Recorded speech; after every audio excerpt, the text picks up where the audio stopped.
Philadelphia, 1898.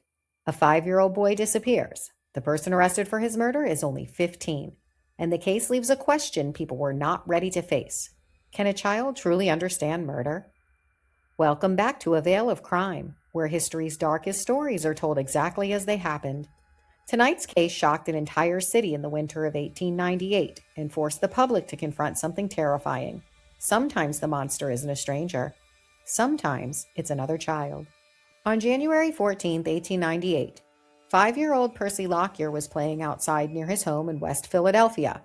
It was an ordinary afternoon. Streetcars passed. Children played in the cold winter air. But by evening, Percy was gone. His family began searching immediately, and neighbors joined them. Within hours, the neighborhood realized something was terribly wrong. This was not a child who simply wandered off. Before long, Percy's body was found. The discovery devastated the community. Newspapers quickly picked up the story: a 5-year-old murdered in the streets of Philadelphia. But what investigators uncovered next was even more disturbing. Witnesses had seen Percy earlier that day with another boy, a teenager from the neighborhood, 15-year-old Samuel Henderson. Police questioned Henderson. At first, he denied knowing anything, but inconsistencies in his story began to pile up. Witnesses had seen them together, and soon, investigators believed that they had their answer. A 15-year-old had lured a 5-year-old child away, and Percy never came home.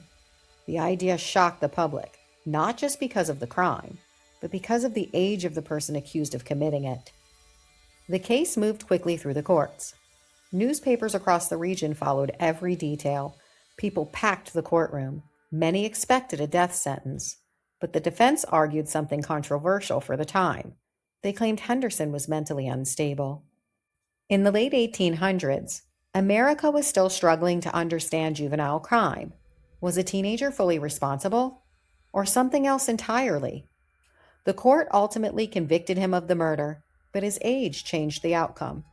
Instead of execution, he was sentenced to prison. Records indicate that he entered the Pennsylvania's prison system during a time when facilities like Eastern State Penitentiary housed some of the country's most serious offenders. The Percy Lockyer murder spread through newspapers nationwide. The story forced people to confront an uncomfortable truth. Violence was not limited to hardened criminals. It could come from someone barely older than a child himself.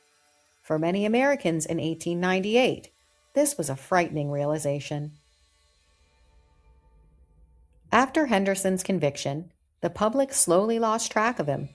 Records suggest that he served years inside the prison system, and then he disappears from history. No major newspaper coverage, no widely known crimes afterward, just silence. Meanwhile, Percy Lockyer became one of many children whose names faded from public memory.